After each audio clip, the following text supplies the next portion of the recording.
People look at our mountain homestead, the garden, the animals, and especially my kitchen, and they think that we're doing pretty well for ourselves. And everything is relative. In many ways we are. But I'm going to tell you the truth today. Every single day here brings some kind of a challenge. It isn't uncommon for there to be some struggles in the challenges. Many years ago, when my husband and I first started our family, we chose family over wealth. And we would make that choice every single time. But I'm not going to sit here and tell you it's all easy. So today we have some fresh strawberries from the garden. I'm going to make some strawberry shortcake for the family, and we're going to talk about this.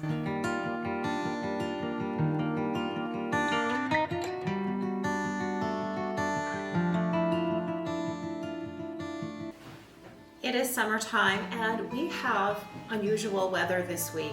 We have a cold front that has moved through. It's a very welcomed cold front because we are in a drought, but we have about a week's worth of rain, it looks like, coming up ahead, which is wonderful since we are in a drought. So this week I thought I will do some baking and stock the freezers with some breakfast foods and maybe some lunch foods and dinner foods. And in this video, I thought we would talk about the truth about being a large low-income family. I'll share some things that nobody tells you about being a large low-income family on a tight budget. I'm going to do a little bit of talking about the hidden cost of being a large low-income neurodivergent family and about how we chose family over wealth. It is harder than people think it will be. It's definitely harder than me and my husband anticipated it to be, but it's absolutely a choice we would make again and again and again. So I'm going to start making some strawberry shortcake for my family while we talk about the beautiful and hard truth about being a large low-income family.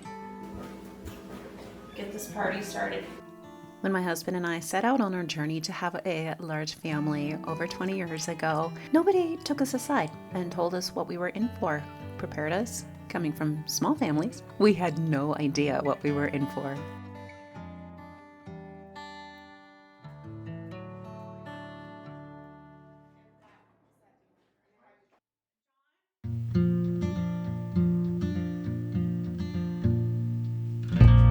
When you choose family over wealth, there's going to be struggle. And in that, people assume that struggle means you did something wrong. Low income reads poor choices. To a lot of outsiders, even when it's the direct, honest cost of a choice you would make again and again in a heartbeat. Our society has a problem with equating hard with bad, but they're not the same thing. Hard is not a verdict. Hard is not proof you failed. Sometimes hard is just the price tag on something worth having. In life, there are always challenges, and it seems like the more people you have, the more challenges pop up out of nowhere. And if those challenges cost money and you're a low-income family, then the challenges can be even more challenging. Let me give you an example of one of our current challenges that's been ongoing for a while. This is actually a big month for us. My husband has been working overtime to put the finishing touches on our water cistern when we bought this homestead. We knew it had a low producing well, but we did not realize how low producing it was. Every year has been a struggle.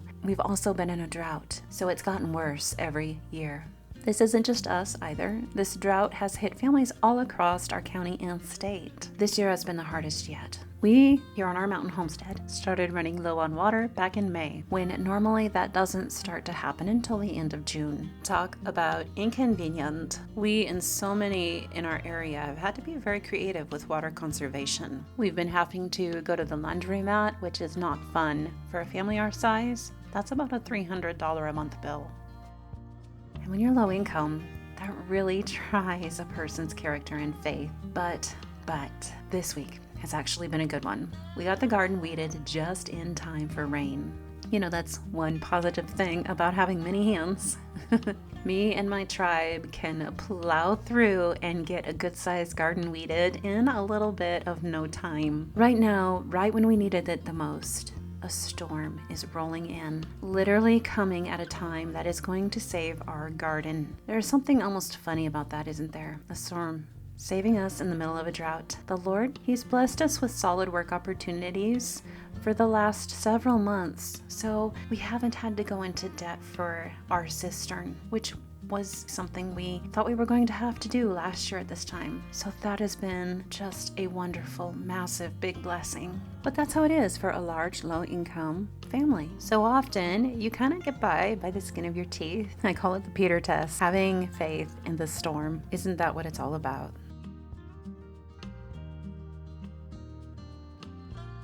Now, there's something that nobody really talks about enough. See, our family is not just a large, low-income family. We're actually a large, low-income, neurodivergent homeschooling family. There's ADHD and other things woven through our family's story, and that combination changes everything about how life moves for us. You see, everything takes longer for us. Everything from school lessons to life goals, it all takes longer to reach. I've noticed over the years that it seems to take our family somewhere around 10 to 15 years longer to reach certain milestones that our peers have reached much sooner. And I know that we're not supposed to compare, but some things are just impossible to unsee once you see them. And here's the thing, even if we refuse to compare, that doesn't stop other people from comparing their success to our lack of it and being judgmental about what they see. And that, I think, is one of the loneliest parts of being a low-income, neurodivergent family. It's the judgment and the fact that since you are in a minority group, it's not going to be easy to find people that can relate.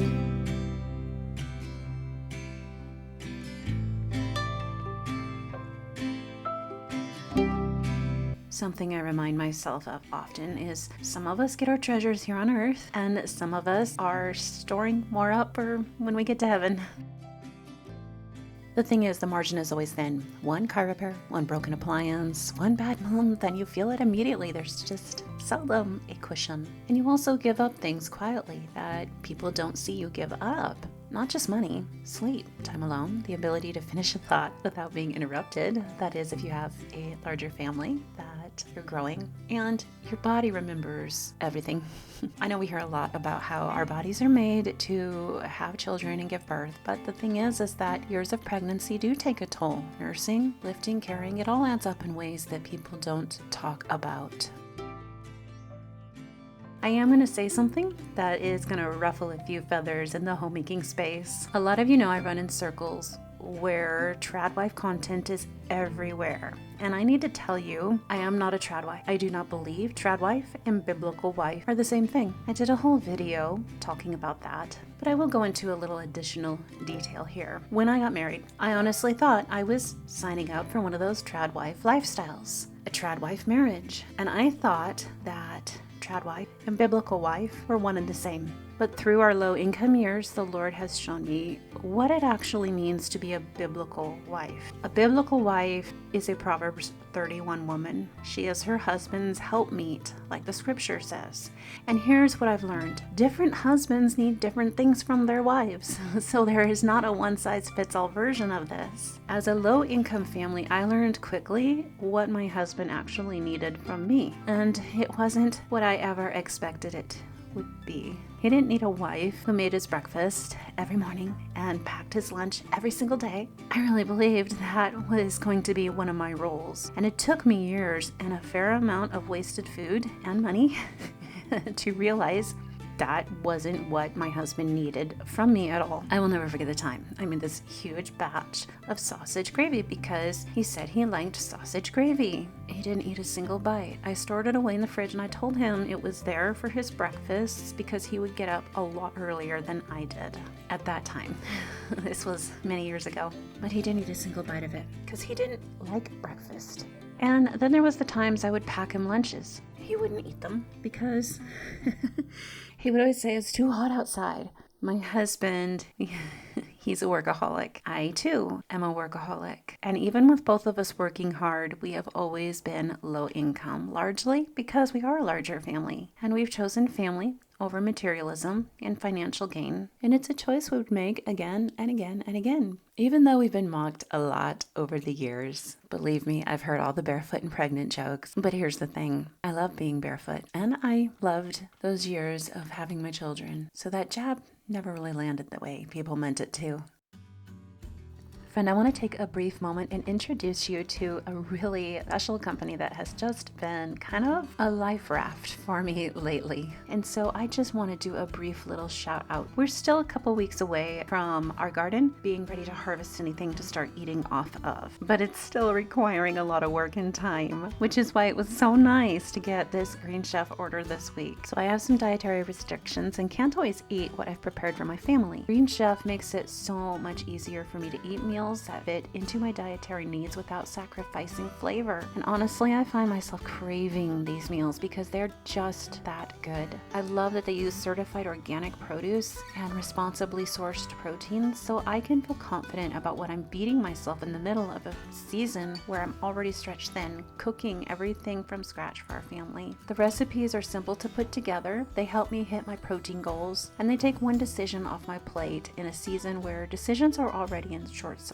With over 40 customizable recipes each week, Green Chef handles the meal planning and the grocery shopping for you. If you want to give it a try, my link is right below this video. Just you can tell that this was made, that these recipes were created by a really good chef who knows what they are doing.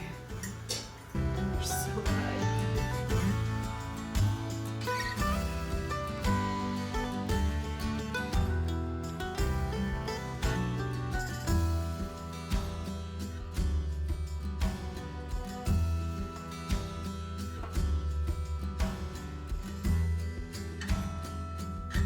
When you're raising up children in the Lord, we believe those are treasures that last for an eternity. I would rather have my children and my husband than every bit of wealth in the world.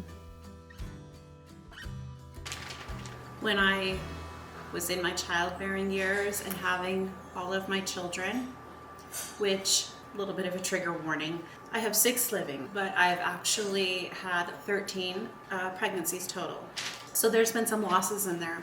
But with every pregnancy I announced past baby number 2 was always met with, let's just say, not a lot of excitement from the majority of people. In fact, there were certain people that would crack jokes about me being a baby factory and suggestions that I was crazy for having so many kids. Yeah, it just got, hurtful over the years. And it's funny because now that my children are not little and needy like they used to be, some of the same people really enjoy my kids, and some of them even want to have an influence over their directions in their life. So it's funny how that turned around.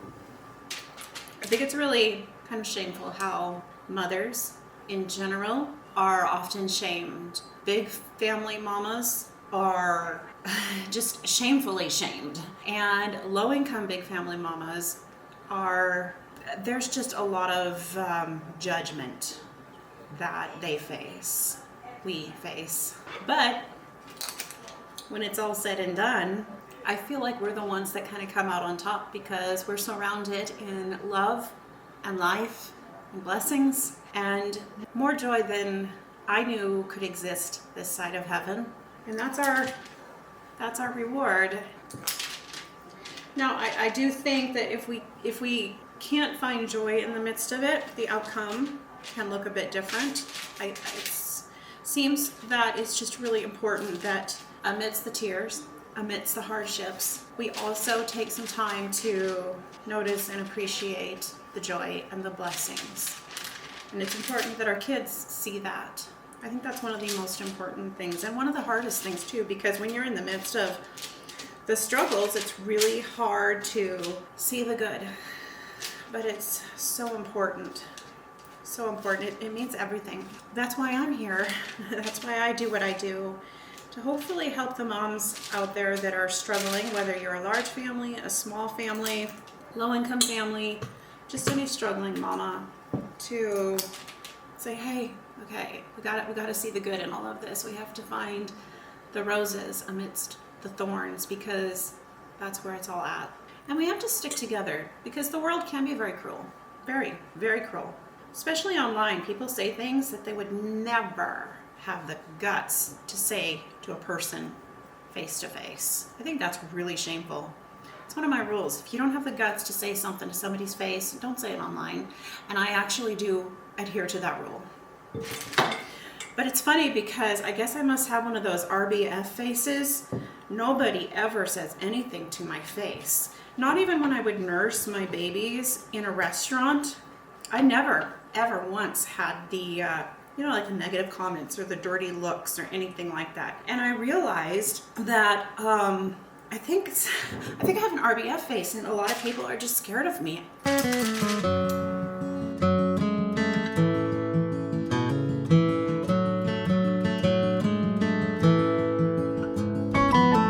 I want to detour slightly and say something in balance here about the Proverbs 31 woman. Listen, ladies, I do not believe the Proverbs 31 woman was doing everything all at once, all in the same season of life, okay? I think her children were likely a bit older by the time she was engaged in trade and business. And honestly, the standards of the world back then were very different than they are from today's standards. I do believe it's godly to contribute to charity, to be a woman of industry, to be engaged with your community. But listen to me, trying to homeschool, raise young children, babies, manage sleepless nights with newborns and work part-time all in the same season, well, that's genuinely hard. I don't recommend piling all of that on at once if you can help it. There are different seasons for different things for us women. I see so many young women with little children right in the thick of their childbearing years, which are such special years, and they do go by quickly, even if you do have a large family. I had 13 years of being pregnant or nursing and having babies, and they will always be the best years of my life. But I see a lot of women right in the thick of those years who start building businesses. Now, it's not that there's necessarily something really wrong with that. It's just that if you are a Titus 2 homemaker, home is where our heart is supposed to be. And yes, we can do home-based businesses, but still it's going to take up a large portion of time and brain power. So if you can help it, there are better seasons to take something like that on. And I know full well that if you can help it is doing a lot of work in that sentence, because not everybody can. For example, when my children were little, I did start a small part-time business myself. I would wake up very early in the morning, 1 o'clock, many mornings. And the reason that I did this is because we sincerely needed the money for groceries, for curriculum, for clothes. My husband was working 2 and 3 jobs already, but the pay was so low for where we lived, and it simply wasn't enough on his own, and he tried to get a better job, but the commute would have completely put us in the negative. Okay, so I understand both sides of this. Sometimes you build the business in the hard season because you have no other choice. But if you do have a choice, I'd encourage you to wait if you can, because that season with little ones, it doesn't last. Even though if you're having a large family, it feels like it's going to last forever, and for some women can last up to 20 years. But this is actually something I dive more deeply into inside Restored and Radiant in that homemaking course that I have available on my website. So if you want to learn more about that and how to balance the things, definitely look into that course.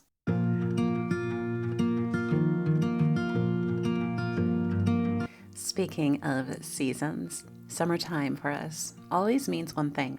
It's time to prepare and put the finishing touches on the upcoming homeschool year ahead. And one of the hardships that you do not hear very many people talk about is that you, as the mom, as the wife, as the woman of the house, are going to be the default for everything. Even with help, even with a great husband, you're usually going to be the one who notices everything that needs to be noticed, and your mental load is going to be even greater than most women who do not have a large family and who do not homeschool, and that can be exhausting. If you have a neurodivergent family, it is even more mentally taxing. For one, milestones may not come at all. For example, vacations. You might feel like you need one, but it's nowhere in the vicinity of possibilities. And the someday projects, you watch other people reach them first, sometimes decades first. Also, if you have a large neurodivergent family, everything is going to take a lot longer. I talked a little bit about that earlier. Some things we learn at lightning speed though. Other things take forever. And you just never know which way it's going to go. I think that part of the reason is that with neurodivergence, it's genuinely difficult to add or take away something or anything from a routine once it's set. That alone can slow things down so much. And when you layer in being low income on top of that, when almost everything has a cost attached, it can be a real test of character. So today I'm making some space on the shelves in our homeschool room for some new books that I just found, and I'm starting to think ahead to the new homeschool year. I used to start this process back in February every single year, but this past year, something shifted. With 2 graduates now, and I don't need the lead time I used to. And I also switched up a few things in our curriculum over the last couple years, and it's made homeschool life a lot simpler for us. So today, while things are a little quieter, I am in here tidying up our homeschool room and getting it ready for what's ahead. And while I'm at it, I found the neatest thing at a thrift store the other day. Now, I'm not going to get into it in this video, but if homeschool content is something you're after, that's exactly the kind of thing I created my Homeschooling with Shayla channel for. I don't upload there regularly, but I will be uploading a video soon about this find. So go check that out and follow it if it's for you. But if you've already started to think about your own homeschool year, I actually have a full course to help you map out your upcoming homeschool year. It's called Homeschool Planning Made Simple, and it's the exact method that I use to successfully map out my kids' homeschool year successfully and with a lot more ease. It is over on Patreon. I will link to it below this video so you can get a jump on your planning now instead of scrambling later and then finding out partway through the year that you're not going to finish on time. Yeah, none of that. This course is going to help you completely avoid that. Before you go, I'd love to hear from you though. What is one thing you have chosen for your family, your faith, or your kids that others did not understand, but you'd choose again and again in a heartbeat? Thank you for being here today and for walking through the hard and the good with me. I'll see you next time.